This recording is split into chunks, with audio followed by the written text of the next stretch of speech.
Someone watching this right now, and you've been holding on to someone God already asked you to let go of. And I know it's not that simple, because when you've invested your heart, your time, your memories, letting go doesn't feel like obedience. It feels like betrayal. But here's the hard truth. Some people were only meant to be chapters in your life, not the whole book. And if you keep rereading that same chapter, you'll never discover the new story God is trying to write with your life. And sometimes, following Him means walking away from what's familiar, even if it hurts. You noticed that every time you tried to grow, they pulled you back down, but you stayed, because you believed in them, because you saw their potential, because you thought love could fix it. But God isn't asking you to fix people. He's asking you to follow Him. Let me ask you this.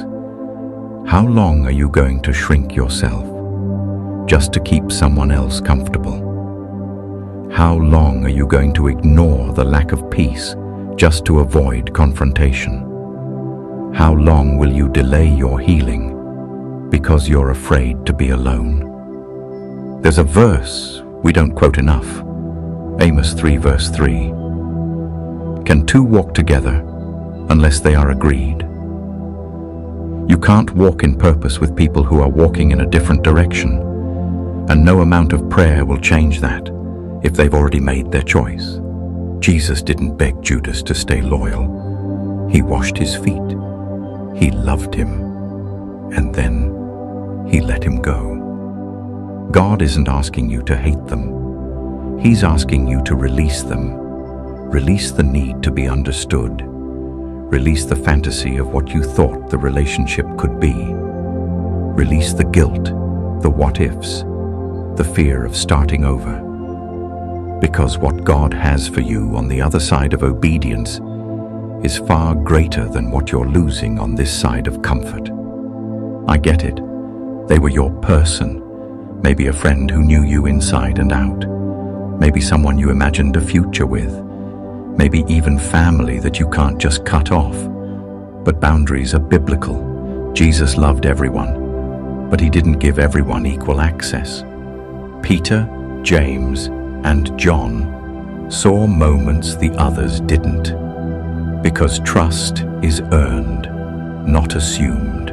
And if you're constantly drained around someone, if you have to explain your worth just to be valued, that's not love, that's survival. And God didn't call you to survive. He called you to live, to walk in peace, to grow, to be surrounded by people who pull the gold out of you. Not keep you trapped in cycles you prayed to be freed from. So, why is it so hard to let go? Because we confuse history with destiny. We think just because someone was part of our past, they automatically qualify for our future. But look at Abraham. When God called him, He said, "Leave your country, your people, your father's household." In other words, leave the familiar, because I'm about to do something new. And when Abraham obeyed, the promise began. But do you know what delayed him? Lot. Abraham brought Lot with him. And from that point on, there was drama, conflict, strife, things that God never intended.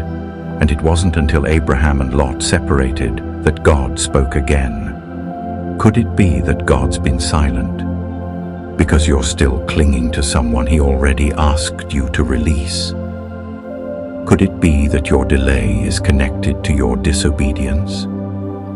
Here's the truth that set me free. Letting go doesn't mean you're heartless. It means you're healed enough to stop needing what was breaking you. It means you trust God's voice more than your desire to be loved by someone who doesn't know how. But what if they change? Maybe they will.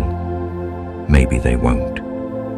But your healing can't be on pause, waiting for someone else to get it.